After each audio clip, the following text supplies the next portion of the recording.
Hello and welcome back to the channel. I am the Shadow Collector, and I know it's been a while since I've uploaded, but I've been working on getting my camera working again, and also I need a new tripod to actually attach my camera to.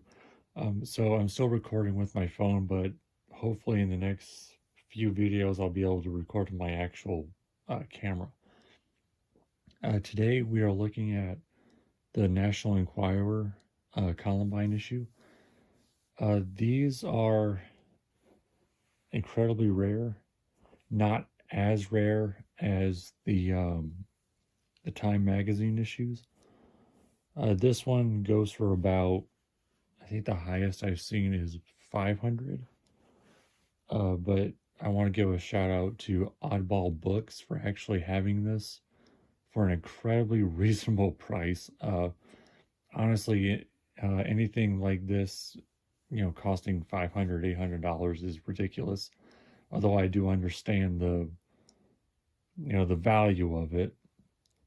But Oddball Books, they're based in California. They actually had this, and for the price I got it for, it was insane. So I want to give a thank you to them for allowing me to be able to purchase this.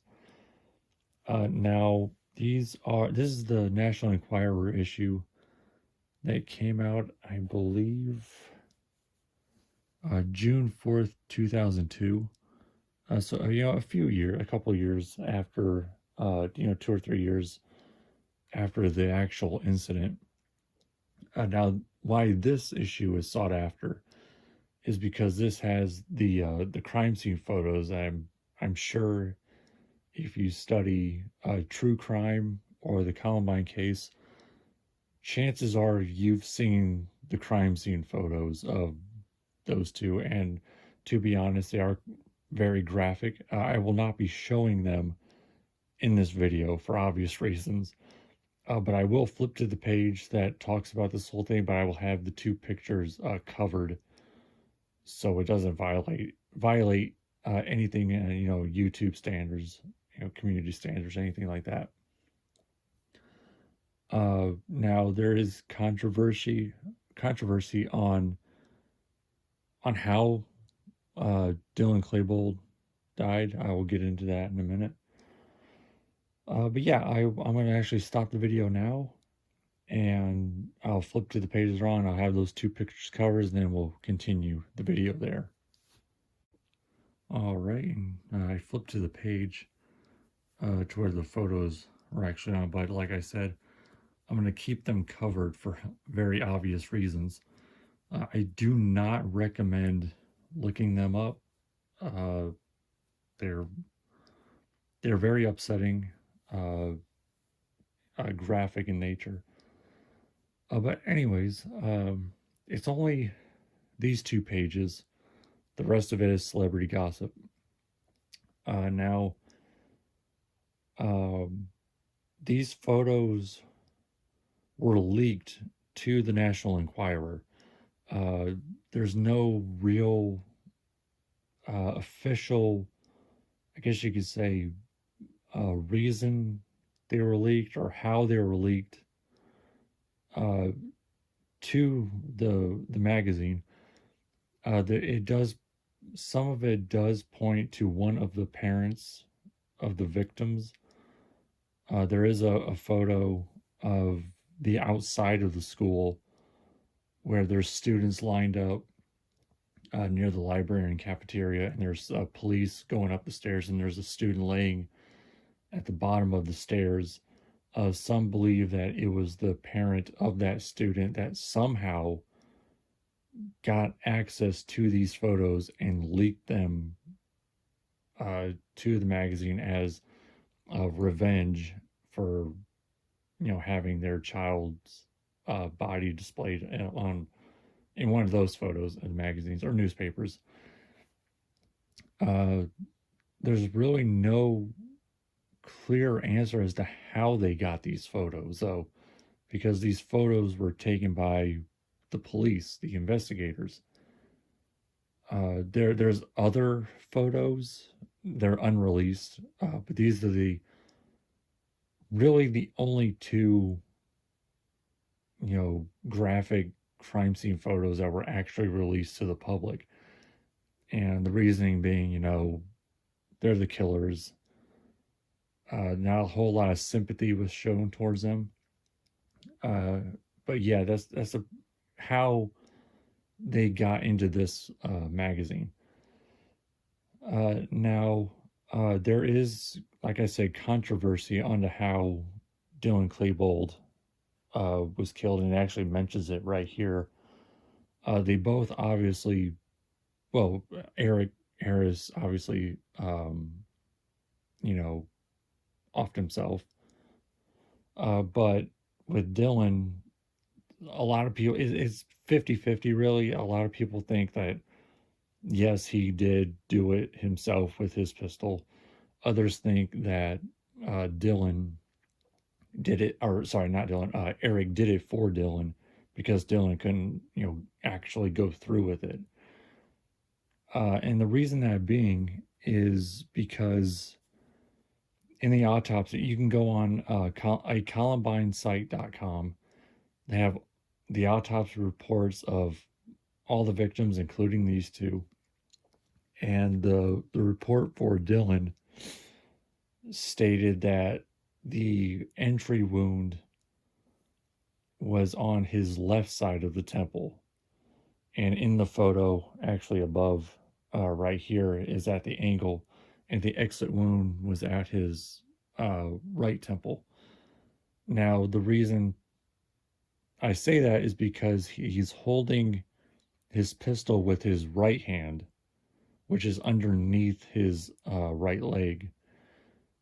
Now, both of them were using the same caliber bullet. Or Eric was using a 9mm bullet for his rifle, and Dylan was using the 9mm bullet for his pistol. So, that's why, he couldn't have done it with his left hand because his pistol is in his right hand.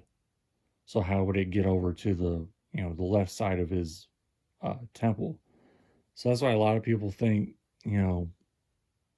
uh, Eric did it for him. Who's to say? Nobody knows. None of the students that were left in the library were either wounded or still hiding. There were about, I want to say, in total in the library, about 53 students and teachers. 53 people in total, I should say, including teachers. But after they had left and gone down to the cafeteria, they ran out. A lot of them ran. Some were still maybe hiding in there, but nobody knows for sure exactly what happened. The SWAT team did get to the library last. It took them about, I think I mentioned this in another video.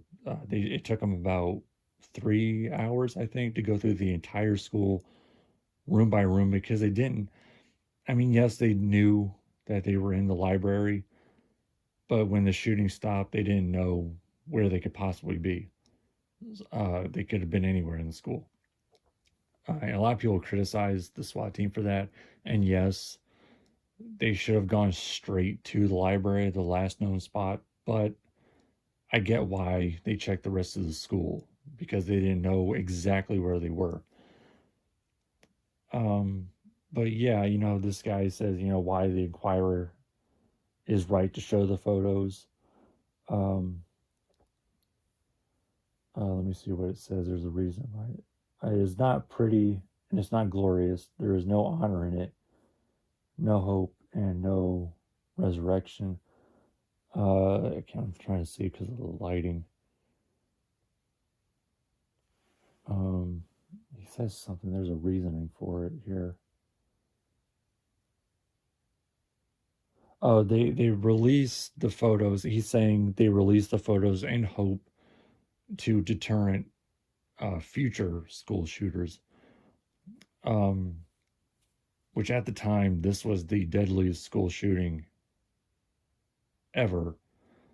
But obviously, since then, unfortunately, there have been other instances that have more or less not quite topped this one to certain extents, but have been far worse. Um, yeah, at the time, uh, and that's also another reasoning why they don't release the basement tapes or all of the basement tapes. There's some of them that you can watch, but a majority of it they destroyed. It was, the judge did that in hopes to, put a stop to school shootings. Because at the time this was not common. It's not common like today where there's one or two every year or every 2 years. This was a very rare instance. Um, but yeah, this is the National Enquirer issue that I was lucky enough to buy. Like I said, they go for, I think the most I saw one was maybe $500. I got this one for, I think, $20, I think, in total with shipping and all.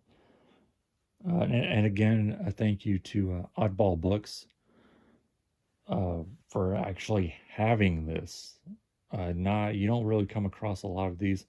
There is another National Enquirer Columbine issue that I think came out before this one, uh, saying that they were gay lovers, which they were not.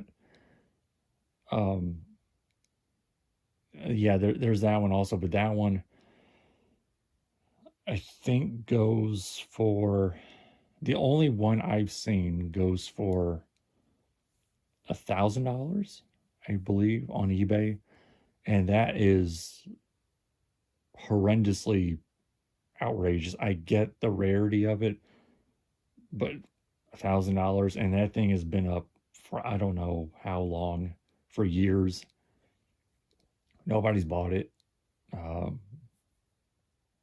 but yeah, there's also that one. So if you ever come across that one at a very reasonable price, I'm gonna snatch it up, and that's actually the last piece to the collection of the Columbine related magazines. So yeah, I hope you enjoyed the video, and I am sorry for taking so long to upload. I will continue to upload more regularly now. To not Well, at the time of this video, tomorrow, I am getting in a package of something insanely rare. Yeah, it's fairly rare, from the Gettysburg Museum of History, and I'm trying to decide if I'll do an unboxing video of that or just already open it and just display it like this. But yeah, I hope you enjoyed the video, and I will see you next time.